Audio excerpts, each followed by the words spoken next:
本赛季啊，打下五之巅最有含金量的一把，这才是质量局。没有很多人头的爆发，但是双方啊层层博弈，尤其是两边打野。首先我们家这把酒桶啊是国4，这才是真国服啊，有实力的。像那种只能打福利局，对吧？一旦逆风就送的，然后靠几百场堆上去的，那不叫国服，那叫勾八。这边的话一节啊，我是避开德莱文，但是他反手啊闪现穿野区，我意识到这一点了，赶紧清醒。我1级过去没用啊，只能2级过去。但是好在啊，酒桶没有死。这是什么新打法吗？玩中单德莱文2级进野区，我直接闪上来干他。你要换了法师英雄啊，这种情况下你只能吃线，你的野区是看不了德莱文的，也就亚索同等级能杀他。有时候说啊，亚索这么强，你怎么不用他上分？因为太强了，不灭分段以上，把把都是半的，也就偶尔放出来1、2把。然后这边回家呢，这个逼肾他上路不要了，直接一过来双招杀我，然后继续回中路坐牢。这把下路啊是被打穿的，下路2个人啊，女警加奇女，被卡莎5级前杀了2次，所以我觉得啊这把是制裁局，没有抱太大的希望。但这个酒桶啊非常的强，不只是技术上的强，他还会调节队友的心情，知道吗？在麦里面啊各种说好话，本来这个女警啊都点头想摆烂了，愣是被这个酒桶啊用好话给哄回来了。你不得不说啊，高手之所以是高手，不只是技术上啊，这个心态上也比你强。你要换了我啊，女警打卡莎5级前你他妈死2次，送完之后还点投降，换成我打野，我就是被禁言啊，我也得开麦干你。知道为什么我打野上不去分了吧？就现在啊，在峡谷里面打野不但要技术好，还要学会哄队友啊，尤其是那些 AD 少爷，对线爆炸就点投降，你不投降呢，他就摆烂一直带线，一直不参团，对面一抓就死。所以成为野王的必修课就是如何让这些少爷啊哄他开心，让他回来好好玩，这可是一门真技术。当然他指挥的也很好，对面拿资源呢他也不去抢，就指挥我们偷这个赏金塔。因为现在啊小龙的性价比没那么高，也就3龙还凑合，所以你们只要拿1个龙啊，剩下2个龙呢可以放，趁对面拿龙的时候啊拆他们1、2个赏金塔，这个收益啊是要比小龙高多了。这个时候下路已经炸穿了，上路铁男也被南刀抓得很难受，就我中路还好一点啊，我直接出了护甲鞋，南刀对我没兴趣。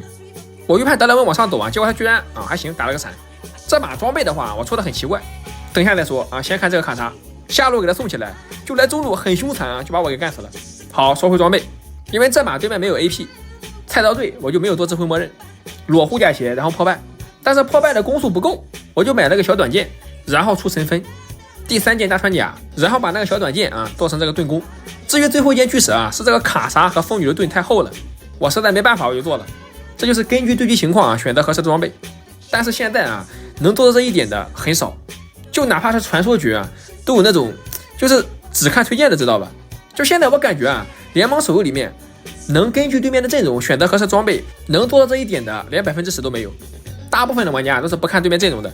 就是无脑跟着推荐来。但是你转念一想啊，这样也对，因为这个机制啊卡玩家卡得太精准了，基本上就是让你输你就输，让你赢你就赢，所以高分段还有那么多装备不会选的照样能赢。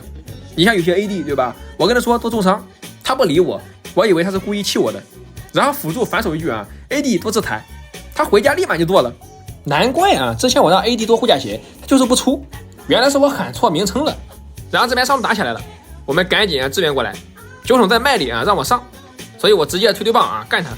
一德莱文放风墙，结果这个风女还有大招，那这样我追不上了。然后对面要3龙了，酒桶直接单刀赴会啊下去给抢了，我们从侧面支援啊，但这边的话完了，酒桶回去了啊，铁男开大了，就剩我一个了。这个时候我们吹一下赶紧跑，铁男单挑啊被南刀杀了，这个卡莎非常的狂，直接飞上来，我亚索什么时候受过这种气，我直接大招锁雷压个洞，完了差一点。然后又来到激情的手高地环节，对面4个人推塔，南刀拿远古龙，酒桶在麦里啊指挥我们去拖对面，他一个人去抢，我看铁男在旁边，我就直接 EQ 闪吹飞。但是铁男的话不敢打卡莎，因为单挑打不过啊，卡莎的话对吧？众所周知，卡莎是一个操作英雄，只有高手啊才能玩明白卡莎。但好在啊上一波守下来了，然后对面还要拿大龙啊，这一波不能放，先破南刀盾啊，再给个引燃暴露他视野，然后吹风女啊没吹到，南刀进场我们 EQA 秒掉他，但是龙被他抢了，